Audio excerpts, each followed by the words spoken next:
ተወዳጁ የኪነ ጥበብ ባለሙያ ነጻነት ወርቅነህ ከዚህ ዓለም በሞት ተለየ።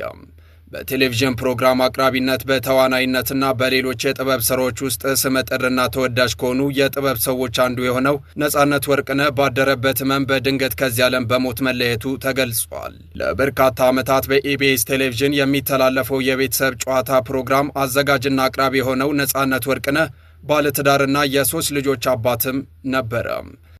ተወዳጁ የኪነ ጥበብ ባለሙያ ነጻነት ወርቅነህ ከዚህ ዓለም በሞት ተለየ።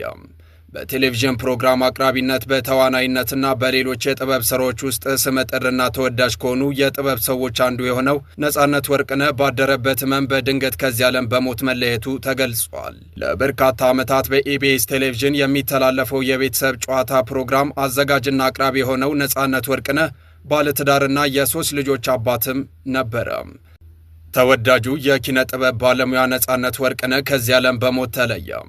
በቴሌቪዥን ፕሮግራም አቅራቢነት በተዋናይነትና በሌሎች የጥበብ ስራዎች ውስጥ ስመጥርና ተወዳጅ ከሆኑ የጥበብ ሰዎች አንዱ የሆነው ነጻነት ወርቅነህ ባደረበት ሕመም በድንገት ከዚህ ዓለም በሞት መለየቱ